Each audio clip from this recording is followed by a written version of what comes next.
Hey everyone, today we're coming to you live on the TBN Israel podcast with everything that's been happening in this new escalation between Israel, Hezbollah, the pagers, the phones, the explosions, the targeted assassinations, everything that's been happening today on the podcast. Yeah, definitely. Not just Israel and Hezbollah. It can be Israel and Iranian militias in Syria, in Iraq, and hundreds of rockets being flown from Lebanon towards the Israeli communities, reaching Tel Aviv. This morning we had alarms in Tel Aviv. Yes. And Haifa, which is a huge Israeli city. Basically, I would say 1 million Israelis were under the threat of rockets. Yeah, thank God we have, the Iron Dome anti-rocket defense system that intercepted, again, 99% of the missiles that were on their way to hit something.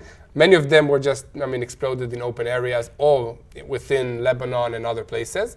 But the IDF was in the offensive, which is, I think, something very nice to see after 11 months. Yeah. We're all saying collectively, finally, we're taking the initiative. And let's quantify what's been happening the last, last week or so. What's been happening this last week, when you look at the numbers, is more than has happened in the last year. Yeah. Yeah. So let's give people an idea of what's been happening. IDF, comes out 2 days ago in the morning. Hagari, the IDF spokesperson, comes out and says, in the last 24 hours, IDF Air Force eliminated 1,500 targets in 24 hours. That was several days ago. So those are the numbers we've gone. There's something in Hebrew we call the rhythm of war, or the pace of war. How many munitions are being used on a daily basis? How many bullets are being shot? And it sort of gives you an idea of the volume of the intensity of the war. Yeah. We've gone from 5% to 95%. Definitely. That's how dramatic it's been. In a day or 3 days. Almost overnight. Yeah, and this is the pace that the IDF and the Air Force is at right now against Hezbollah targets. And the targets that the IDF is attacking in Lebanon are strategic weapons that Hezbollah uses in order to threaten Israel. What are strategic weapons? Okay, what's the difference between a rocket and a strategic rocket? And the difference is the precision and the range. Yeah. Okay, so and the payload. Exactly. And the payload. And and the magnitude of the explosion that it caused. It has on it. Yes. Exactly. So the IDF is targeting ballistic missiles and other key weapons that Hezbollah is hiding very well inside civilian areas in Lebanon. Okay, not different than what Hamas is doing. As always, the enemies and more these sophisticated. And that's, I think, what's the difference is. And again, we're going to take 2 steps back. More sophisticated. Yeah, better. So much has been happening the last 2 weeks now with Israel, Hezbollah, and Israel and Iran proxies in northern Israel. So much has been happening. We really have to frame this conversation in a much broader sense than usually. So let's take a couple steps back. In the last 2 weeks, we've had the pager incident, where thousands of pagers explode in the hands of Hezbollah. That was a crazy which was intense. And that is in minutes. Can we now say it was Israel?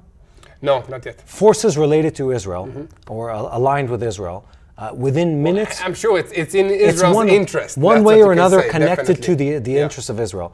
Forces connected to the interests of Israel within minutes eliminate, and as in wound, maim, or kill several thousand of the commanders and the high-up individuals in Hezbollah. Basically, anyone that needed to know what's happening, so they gave him a pager so they can communicate with him, give him orders, tell him updates and stuff like that. So these people are the ones that got hurt by this attack. Exactly, and then that was just the beginning. That was the first day. That's day one. Day 2, now they have what we call walkie-talkies. They start exploding. Yeah, one second, Mati. Alon, you can give us the coffee, please, because we had a long day. Thanks so much. Thank you, Alon. You're the best. L'chaim, Mati. And by the way, guys, if you're watching us, you need to see that on our YouTube channel, TBN Israel, we passed 900,000 subscribers. So it's just amazing to see this community that is standing with Israel, wanting to know the truth of what is happening in this war and praying with us. So please help us by sharing the videos with more people and subscribing to this YouTube channel. We want to reach 1 million by the end of this year. And I think it's possible if we do this together. I believe it. Yeah, definitely. So go on. So where were we? Okay, so we had pagers. That was thousands of people injured like that. And that's, again, many commanders, many top-level terrorists. many people that are responsible for management, for communication, for strategy within Hezbollah, they're all, not many of them were killed, percentage-wise. Many of them were taken out of the game for a while. They've lost fingers, appendages of their body, lost eyesight, or are just injured in the hospital. And even if you weren't injured, I can't imagine that after a pager explodes in your pants, you're going, or in your hand, you go back to operate at the same level. That's day one. Day two, more people explode at the funerals of the people from the day before. With walkie-talkies. With walkie-talkies now exploding. Yeah, exactly. Wait, it gets better. Or worse, depending on what depending on what side you are on. Better for Israel, worse for Hezbollah. Yeah. Ibrahim Akil, one of the executives of, or the last standing executives of Hezbollah, is assassinated at the, or he's not assassinated, he's what is the word I'm looking for? Terminated? No, he wasn't killed. He was just severely wounded. Out of the game, anyway. He's out of the game. He cannot fight us anymore. He was, unless I'm mixing up the story, he was severely wounded when the building he was in was bombed. 11 other executives or high uppers in the Radwan, which is the elite forces.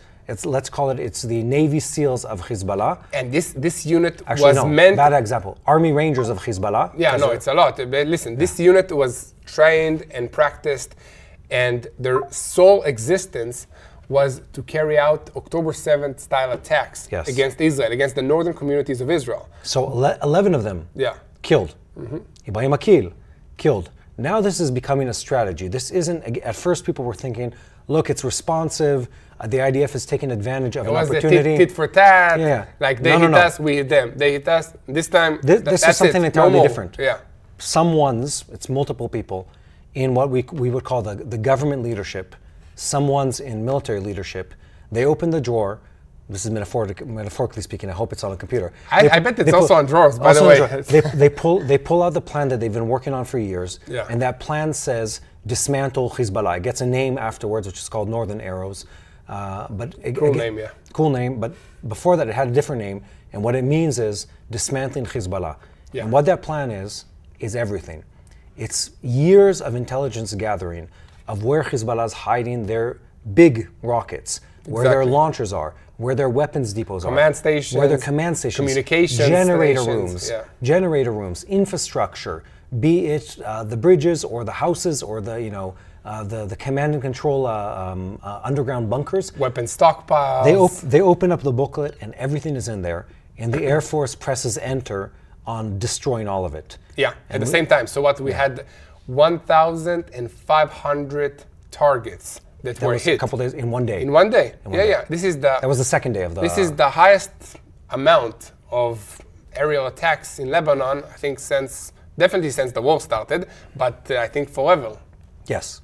Maybe since the Lebanon war, but I'm not sure. And also, I think, I'm going to try to say this politely or politically correctly. Oftentimes in war, the numbers can be conflated. And what does that mean? You can focus on what we call in social media vanity metrics. We used X, kilos or tons of explosives. So-and-so targets. This million terrorists were terminated and stuff like that. Yeah. Well, I mean, yeah, but this isn't a numbers game. In this case, it wasn't the IDF, because this was happening a lot beforehand, where Hezbollah would fire at an empty building. Exactly. Or towards a jeep that was an armored jeep that was driving, but they would miss and maybe they didn't try to actually hit it. And they only limited most of the time their fire to military personnel. Yeah. And then the IDF, they would shell Hezbollah positions, but it wouldn't be the ones that were most important. Yeah. And it was sort of, so even if the IDF, the Air Force said, look, we fired at 100 or 80 targets tonight, and Hezbollah would say we fired 150 rockets tonight, it wasn't like the best of the best on either side. This is not what's happening now. Oh, yeah. Now the IDF they're pulling out the book of, and it's categorized by quality of target. Yeah. Of everything most important to hit, and they're going down that list. Every place where it hurts Hezbollah with every single rocket, and the IDF is not holding back. They're using bombs big enough to bring down the buildings. They're using munitions that they know will work, and the results fit exactly that. We're knocking out Hezbollah targets at an incredibly high rate, and at the point where Nasrallah comes out a day and a half into this, and he admits our abilities have been diminished dramatically. The leadership of Israel, Prime Minister Netanyahu, Gallant, our Minister of Defense, military leadership, both the Chief of Staff and our military spokesperson, all come out and say, we're not holding back. People of southern Lebanon, it's time to leave your houses and wait till this. And don't come back. Don't come back. Don't bother coming until back. we tell you. Yes. You know. So and also the IDF officials state that this is just the beginning. So if Hezbollah wants to keep up this war and fight, we have more coming, and that's I think the key here. That the IDF is ready to push this on and also include a ground invasion. Okay. So forces of the IDF have been preparing, training on the northern border since this war started and even before that. Yes. Okay, and this time, unlike in the Gaza Strip, the Israeli intelligence and the IDF intelligence is prepared for Hezbollah, against Hezbollah positions, weapons, locations, officials, high-ranking officials. So the IDF can track these people, knows where they are, and can target them specifically. And this is what the IDF has been doing. And if you look at the official organizational chart of Hezbollah, it's basically Hassan Nasrallah and a bunch of X's, you know, beneath him. So I don't know who's coming next, but I don't think it's a very wanted position to be a commander in upper management of Hezbollah. So we usually they need a good life insurance. We usually save the positive to the end. I think today we can allow ourselves to start with the positive. Yeah. And here's two really positive highlights from this last week. One, IDF intelligence has proven beyond doubt that we haven't had the same failure on gathering intel with Hezbollah as we did with Hamas in October. That's nice to see. It's incredibly clear and very apparent to everyone involved that the IDF has pinpoint accuracy targets within Hezbollah. That we know their movements, we know their battle stations, we know their weapons depots. There's no question about it. The information is up to date. The fire plan is accurate and effective, and that's incredibly positive. And we also keep pulling out aces and rabbits out of our hats, like the pager stuff and other commando operations, dismantling communications network, and assassination of high leaders. And it's interesting. So that's in addition to the good military operations and preparedness. So you mentioned something very important. Intelligence is usually split into two. When you have, let's call it military long-term objectives, you'll have the intelligence at like a top-level, list. Yeah. You know, we know where the stations are, we know where the bases are, we know the numbers. Yeah, we see people come in, come out, how many cars come in. Where is it today? A little fuzzy on that because those things are fluid. What we're seeing now is that both those kits of information are accurate. As in, what's been gathered in recent years is accurate. Where all the depots are again, where they're hiding it, the houses that were built around launchers of the big rockets. We have videos of a huge missile that is hid inside the house and prepared to be launched towards Israel, like a civilian house. So the level of intelligence is really, really good. But what makes me happy is it's twofold. One, it's looking back. It's apparent that we did our homework. Yeah. That IDF intelligence, military intelligence, gathered the intel for a long period of time and they did it well, period. Also, we have something else that's happening. In real time, we still have up-to-date information about what's happening on the ground. So even as Hezbollah is scrambling and hiding their commanders underground in bunkers, we're still able to get them. So you have long-term intelligence and real-time intelligence both working together. Wait, it gets better. That's on the intelligence side. On the morale side of the people of Israel, something incredible has happened. And I think we're losing, I don't want to lose sight of that, which is that the threat of what Hezbollah is able to do isn't as bad as we imagined it would be. True, yeah, because all of us, I mean, the general public of Israel was always afraid that, okay, so if this is what Hamas can do to us, wait what Hezbollah will do. It will be 10 times more. 3,000 rockets a day. That was these were the numbers towards Israel. Yes. And how would the Iron Dome anti-rocket defense system be able to intercept such a volume of rockets at once? Okay, and we don't see that Hezbollah either is using all of its ability at once, or maybe they can't because of all this communications disruptions that happen. You know what I've been hearing in recent days? Is that they've pressed the red button several times and nothing happened because they didn't know that their launchers were destroyed. Have you heard that? No, I didn't. I've seen it several times where they said they were trying to use, so they, again, let's paint the picture. There's a house similar to the building we're sitting in. So it's built on a hill somewhere in Lebanon, southern Lebanon. And in that house, in the basement, is a launcher. And the launcher has in it a rocket. The rocket is probably 40, 50 feet long, weighs several tons in some cases. sometimes it's smaller, let's call it the size of a small car, still substantial in size. They built it into a house, into the side of a mountain, with a hydraulic lift that brings it out or launches or something like that. When Hezbollah says, let's use that, that launch has already been destroyed. So you see the intelligence at work, and two, you see their inability. I'm not saying they're out of rockets at all, but their inability to hurt Israel in the way they were trying to. Yeah. And they've tried. We woke up yesterday, in the morning we woke up to rockets over Tel Aviv. Yeah, definitely. So, and that's unusual for this time of the war. First time from Hezbollah, but they didn't. First time from Hezbollah, that's a long range. Yeah. I mean, that's it's over 100 kilometers, over 60 miles, but it didn't hit. It was blown up in the air above Tel Aviv, and that just comes to show you if they could launch more than a handful, they would have. So their ability has been hurt. Let's frame, so we said positive, positive, positive. Yeah. Let's talk about the end game here. Let's talk about what, negative? Well, no, the end game.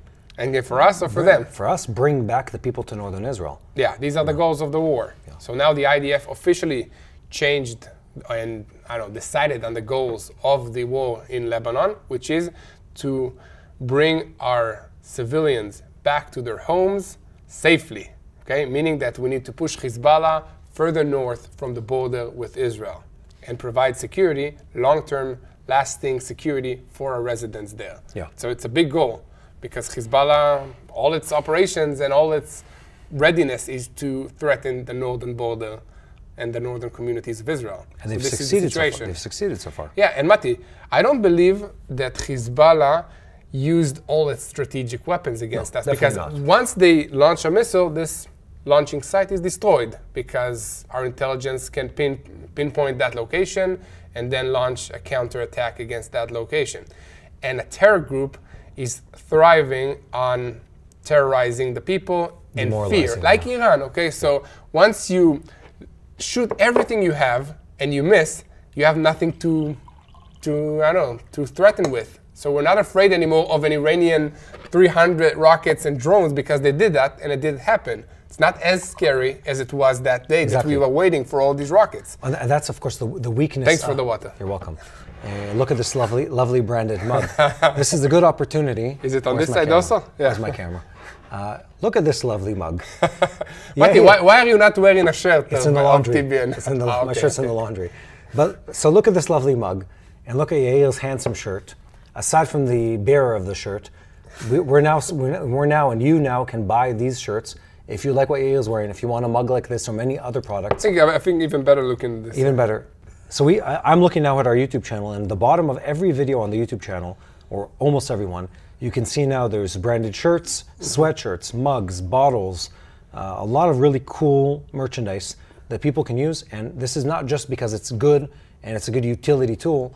It is also something that supports what we're doing here in Israel and helps us keep running and operating.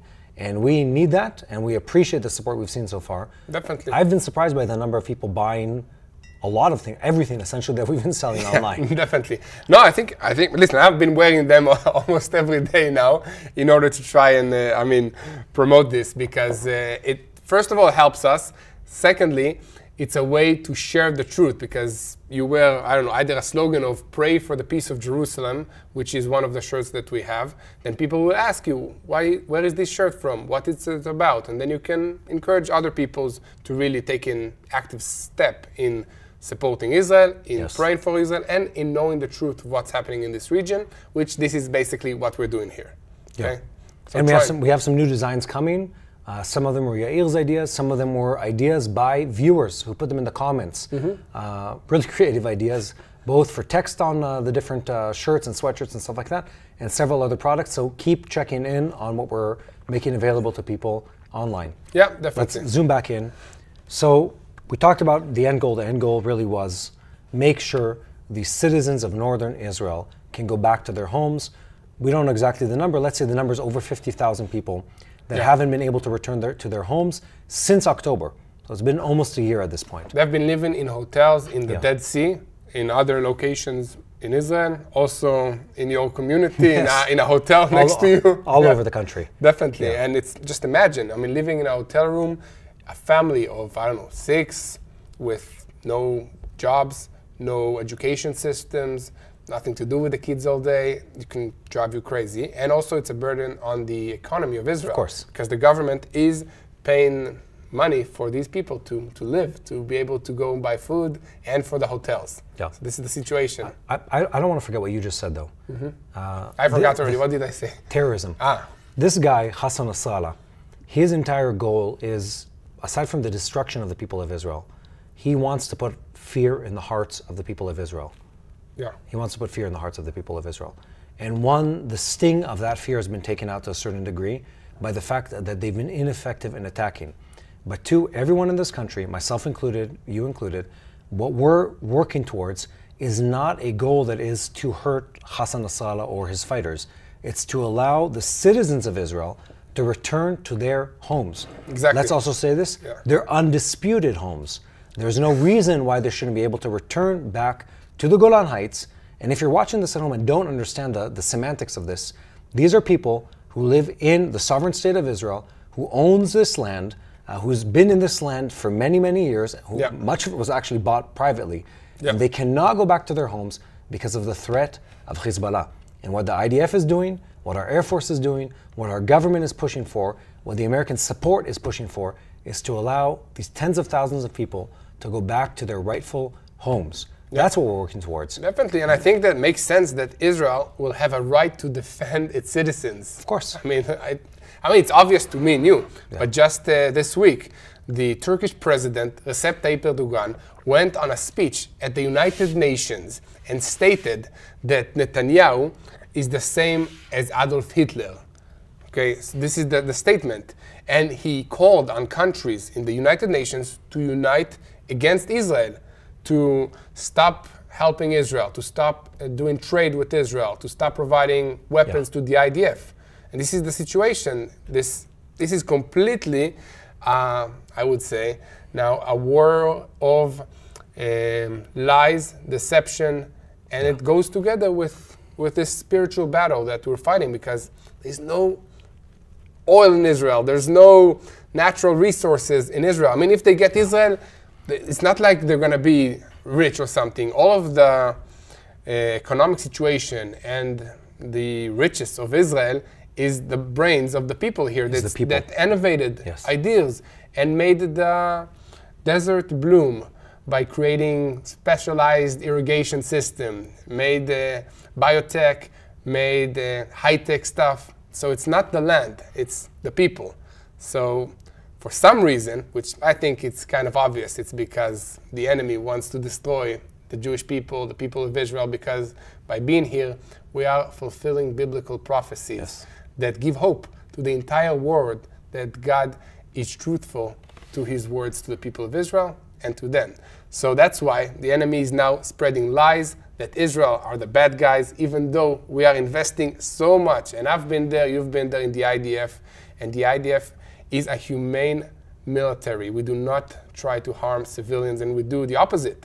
We harm our own soldiers in an attempt to provide, to make sure that there are as minimum as possible civilian casualties.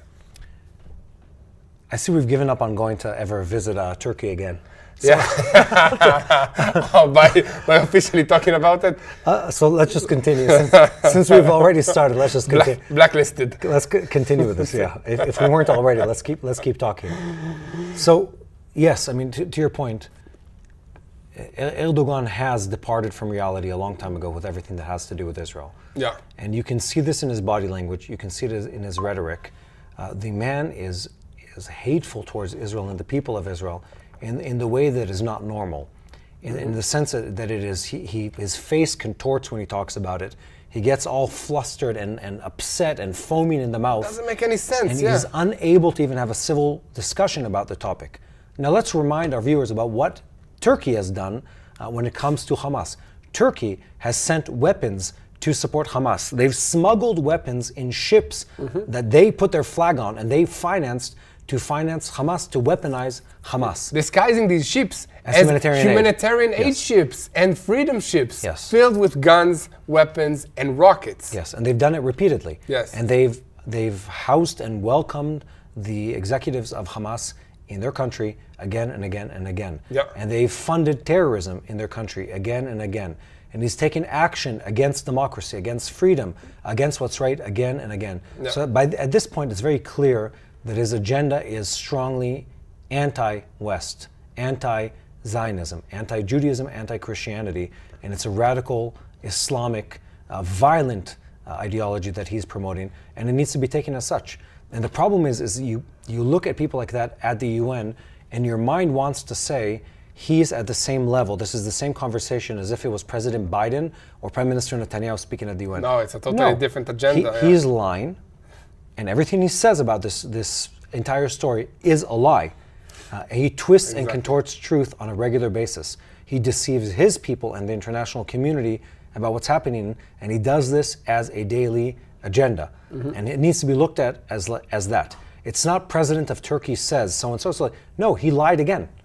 He lied again. And he compares Netanyahu, okay, the Prime Minister of Israel, a Jew, to Hitler. Yes. And what Israel is doing to the Holocaust, which is like the furthest possible comparison there is.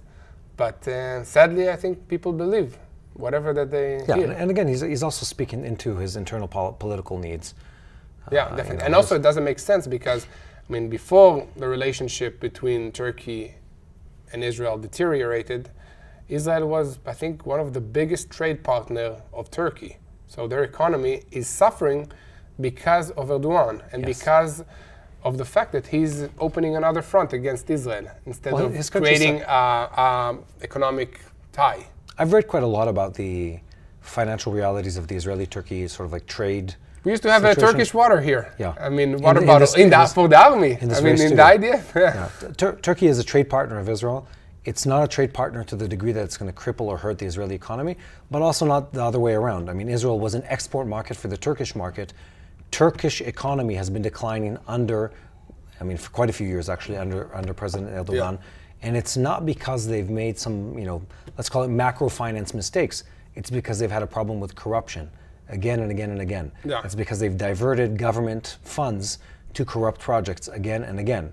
And they're suffering the consequences of that. And I'm happy you mentioned the question of money.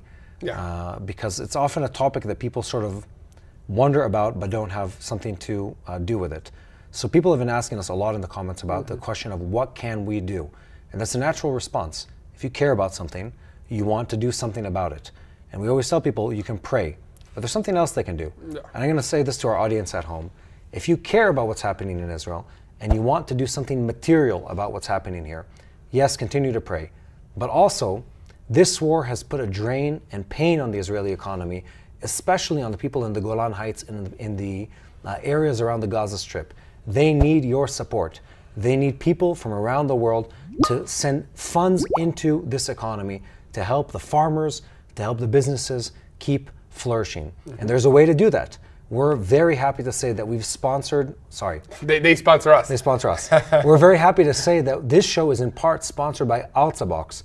And what Alzabox does is takes really unique goods from artisans and small businesses around the country of Israel and puts them in an incredibly well-designed package, sends it all the way to your home in the US, in Europe, wherever you are around the world, at a very fair price. And these are just high-quality products. I'll say it in a positive sense. Not only that, people that watch the TBN Israel podcast can get an exclusive 10% discount when they buy products using our promotion code. And let me just make sure I get it right. Our promo code is TBNIL. Thank you, Yair. You remember this? If you go into the alzabox.com website, make sure in checkout that you use the promotion code TBNIL, those two letters, I and L, and you'll get 10% on top of the already reduced price when you make a purchase. Exactly. And you'll help us create more content and support our operations here by putting TBNIL in the code. And I think, I remember we talked to the founder of Alzabox, and oftentimes we'll have this discussion of how can you really make an effect from outside of the country on the economics of a country. Well, this is the way. People who purchase, your money will end up in the hands of a farmer, an artisan, a small business in the Golan Heights, in Jerusalem, in the Old City, in various places around this country. They will receive cash from you purchasing the goods from this country. It's not some vague large business in a warehouse somewhere in the desert. These are people that are going to be positively affected by that purchase. And I find that to be a worthwhile endeavor. Definitely. And it's also really good stuff, you know, so it's good stuff Yes. to give as a gift and to have personally from Israel. Yes. So Well- let's dive back into the details. Yeah, no, okay, so we have a warm update from our producer that 2 Israeli IDF divisions just received Tzav 8, which Wait, is like brigades. brigades, Chativa, Chativa, brigade. brigade. Okay. Division is Ogda. Yeah, okay. Yeah. So brigade. 2 brigades. 2 brigades. Okay, so 2 brigades received Tzav 8, which are basically Emergency recruitment orders. Yeah. So people that are working received letters, okay, you need to leave your job, go to your unit, call your commander, and report to the north. Yeah. Okay, this means that the northern border is warming up and the IDF is basically shifting its focus from the Gaza Strip to the offensive against Hezbollah. Let's say it differently.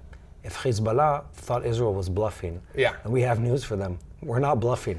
This is a lot of money, by the way. I mean, Yeah. to call so many people to be just prepared, so it's not a bluff anymore. No, it's not just that. There are, I don't know if I'm allowed to say the numbers. There were already a substantial amount of reserves and other units already packing up their bags and heading up north before these units. Yeah. So they're there. And the IDF, and again, Hezbollah knows what's happening on our side of the border. Oh, for sure. There is no bluff. This is not a limited motion where we don't have follow-up on it. The IDF has the ability tomorrow and the next day and the next day to open the gate on the fence Yeah. and send troops into southern Lebanon. And tanks, Yes. and artillery, Yes. and everything that we have on the ground units Yeah. of the Israeli army. And we've discussed this previously. The Israeli army today is not the Israeli army that it was in October, on the 6th of October. The Israeli army today is highly trained, highly mobile, highly on alert and readiness level to go in. Definitely. You just trained 2 days ago with your unit. Yeah. And if we have the footage, it will be cool, I mean, to show it to our viewers of Mati with a full kit of armor. I mean, firing away with his M16 Exactly. or So, M4. and I don't even belong to the northern border. You belong to the Judea and Samaria. I belong to the Judea and units. Samaria area in my military service. And every unit in the IDF, and this is important to say, is at a high readiness level, much more than it has been in many, many years. The army and the government are pouring in funds and resources into allowing every person that needs to fight, that needs to support fighters, to have the resources they need The for an knowledge, extended the war. experience, and everything. And I'll say something we were talking about earlier this week. And, you know, people keep asking us, you know, how is the morale? Yeah. And, you know, and Hassan Nasrallah, I look at his, you know, despicable face back there. You know, Hassan Nasrallah, they'll always say, well, we'll break the Zionist. You know, the Iranians say, oh, you Zionist. Yeah. You don't have what it takes To for an survive. extended war. Well, let me tell them something right to the camera. We have what it takes to fight as long as it takes to bring full victory to the state of Israel. And I feel this everywhere we go in the country, every time we encounter, in uniform or without uniform, people of this country. We have not run out of steam. We have not run out of energy. We have not run out of hope and belief in our ability to win this war completely. And that's not an empty belief. Yeah. It comes from the preparation and the resources and the time that's been spent in getting this country ready to win this war completely. And Mati, I'll tell you more. Just driving here today to the studio, I saw a huge sign on a building in the entrance to Jerusalem with the 2 new slogans of this war, which one is bringing back our hostages Yeah. from Gaza, and second is returning our residents to the northern communities with Lebanon in the north. So, like, the country now has new hope that we will regain our north and we will defeat Hezbollah. We will. So it's like this operation gave all of the citizens of Israel new hope and more tailwind to keep on this fight and this war. And we see that we are achieving a lot of successes in recent days. So it's really encouraging. I think we're going there. And, you know, a couple of weeks ago, if you would have asked either of us the question of where is this all going? You know, where are we going with this war? We were in a moment of indecision. Yeah. And now we're not there anymore. Now the center of mass has moved forward. We're not on our heels, but we're moving forward as an army, as a people. Even on a morale level, we've taken initiative back into our own hands. Yeah. We've pushed Hezbollah into a defensive position. The Iranians haven't dared to intervene at this point. And I don't know what's going to happen the next day or the following day, but for now, the initiative is in our hands. We've dealt Hezbollah a very substantial blow after dismantling almost all the fighting force of Hamas in the Gaza Strip. And all this to say, we've talked about this many times in the podcast, people can go back and watch this content again and again. The whole idea isn't necessarily to kill every last one of the Hezbollah or the Hamas fighters. That's impossible, yeah. It's not possible, they just keep coming. The goal is to bring back peace and to win in a decisive manner in which there will be no doubt in the hearts of anyone around the world that we won the war, full stop. And that will give us peace for a longer period of time. Yeah. Until someone else will have the to step up and stand up against Israel. Well, I don't know that we're allowed to say that on air, but let's say. You're Yeah. Yeah, you know. So the courage. So back to our point. We look at that. We see that the IDF has been resilient. The people of Israel have been resilient. We're seeing the initiative back in our hands. We see Hezbollah on the defensive, and then that pushes us into the question of, well, where is this all going? Yeah. I think that's where things get interesting. Is Israel and the government of Israel never said we will destroy every last Hezbollah operative. That's not on the table right now. No. What it is we want to bring the civilians of Israel back to northern Israel.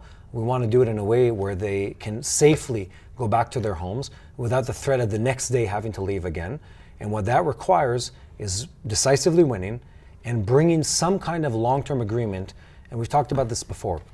External observers, peace observers, international forces, a demilitarized zone where Hezbollah retracts back 5 miles, 10 miles, whatever it is, up to a certain geographical line in the river, where their rocket launchers and their presence in southern Lebanon is diminished to a point where the threat is just much, much lower, and Israel has much more of a response time and lead-in time to know that they're trying to cross the border or fortify again closer to the border. Yeah. That's where we're going with this. Exactly, yeah. And the question is, Mati, what will Iran do? Because at the moment, the IDF is pounding hard against Hezbollah, which Hezbollah is their jewel. It's their crown jewel. It's the biggest organization of terrorism in the world. Yeah. And is Iran going to intervene, and how? I mean, I have a few scenarios in mind. So one scenario that I think is more likely, because this is how Iran responded recently, is to use its proxies. I think that the strongest proxy that Iran has, other than Hezbollah, is the Houthis.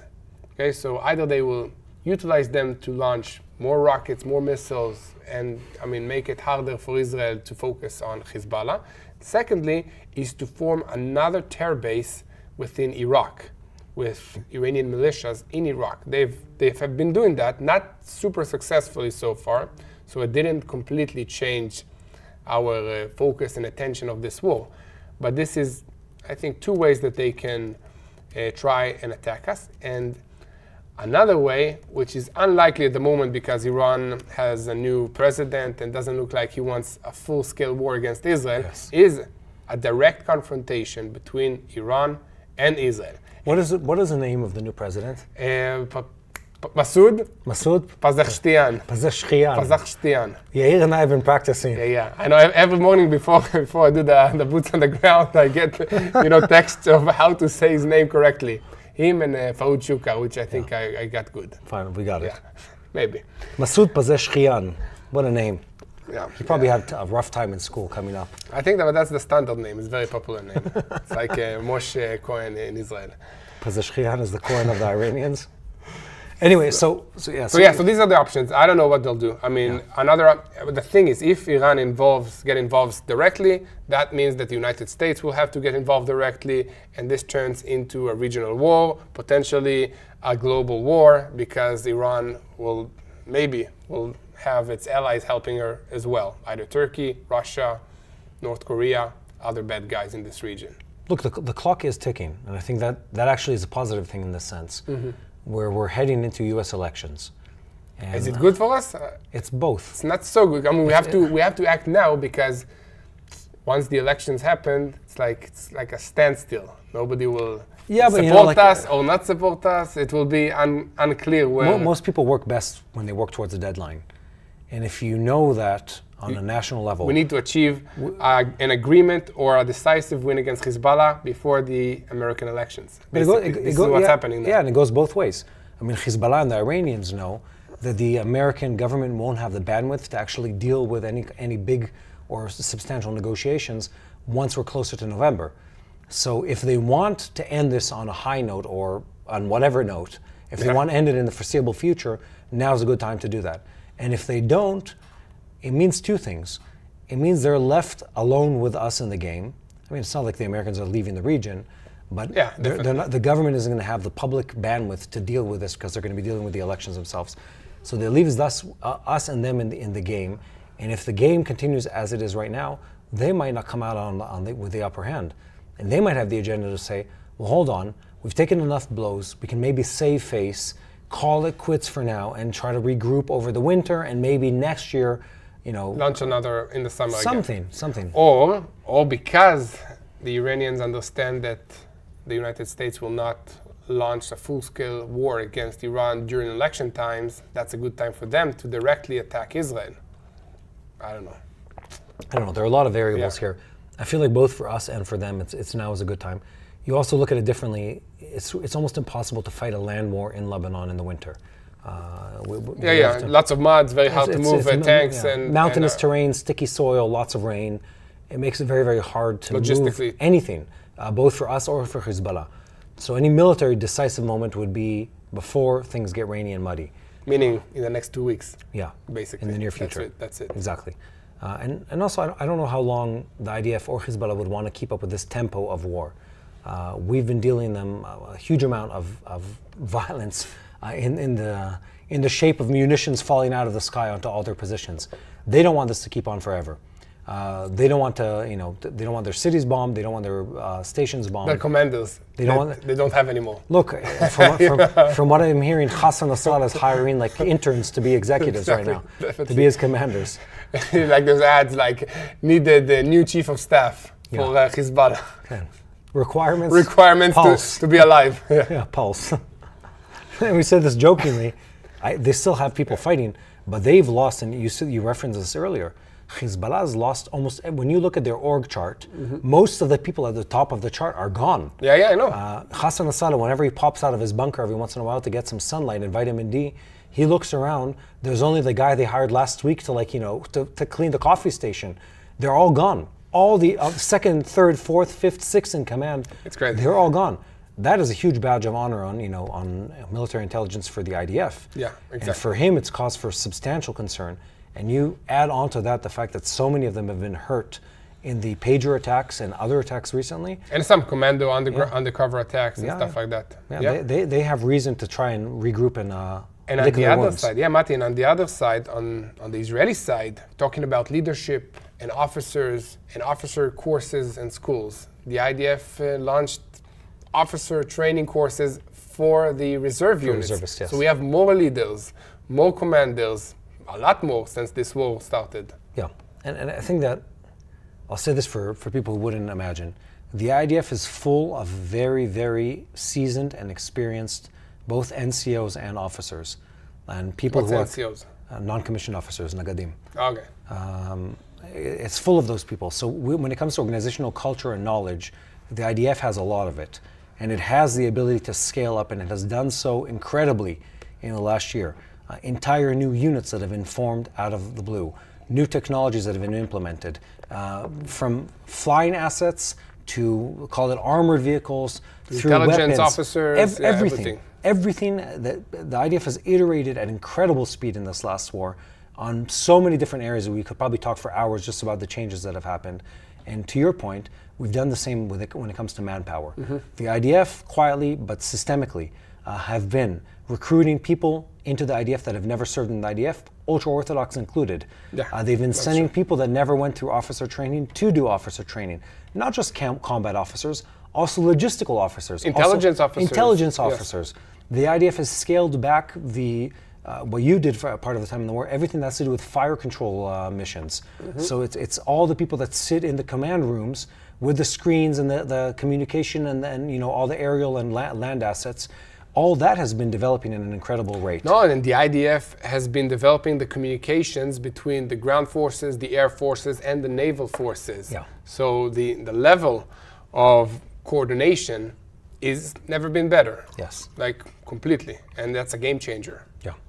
To be able to combine all your abilities to target that terrorist at the same time is completely a game changer in this war. And we've done so well. When it comes to catch up on intelligence, catch up on tactics, catch up on technology, catch up on manpower, the IDF has been playing catch up at an incredible rate, which is highly impressive. I don't think there are other armies in the world that have done something so fast and changed so much in such a short amount of time. But it's very hard because the IDF in Israel is still not independent in its military ability to wage a war. Of course. For say, okay, Israel is still dependent on our allies, on the United States delivering us the parts for the planes, the bombs, and everything that we need in order to keep fighting this war. And, but that's and always the case. also Europe, also Germany, also other countries. Look, and we've seen, leaders of the world that now say, okay, we will stop sending these big bombs to Israel. We will stop sending these military agreements to Israel or postpone them. So, the situation, we have the ability, but we need the help. We can't be here alone, We can say this differently.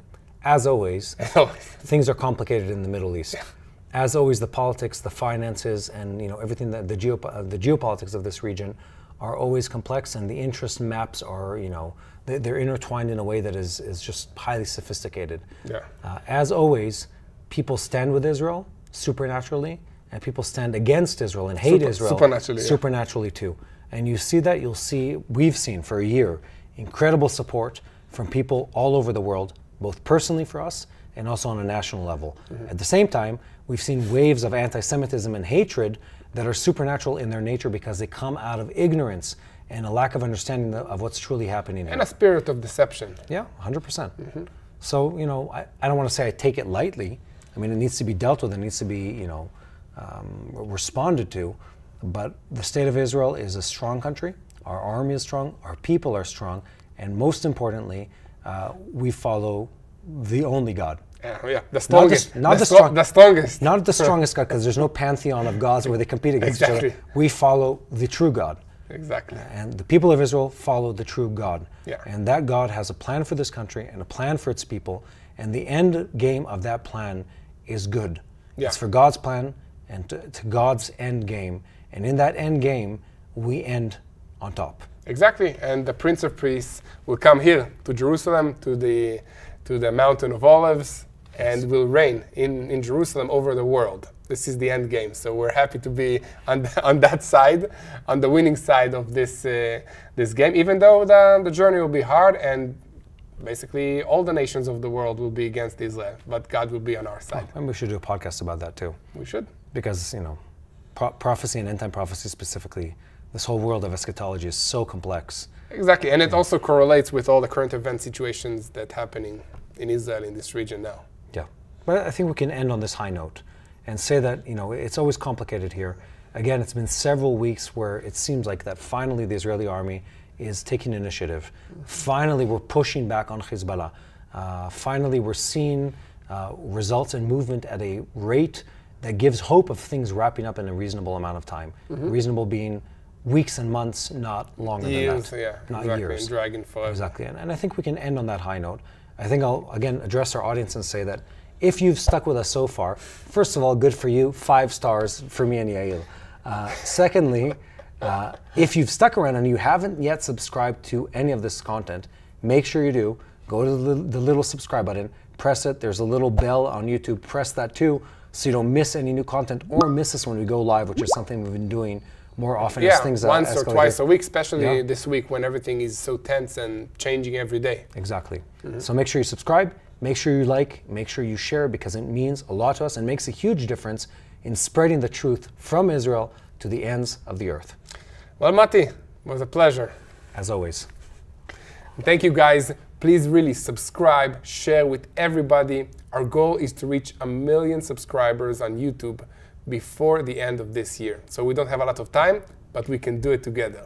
So So thank you, and keep praying for the peace of Jerusalem. Hello, this is Mati here in Jerusalem with TBN Israel. This is Yair Pinto from TBN Israel here in Jerusalem. TBN Israel is keeping viewers informed with Israel-focused news, culture, and what God is doing in this land. Support TBN Israel today online at tbn.org/Israel.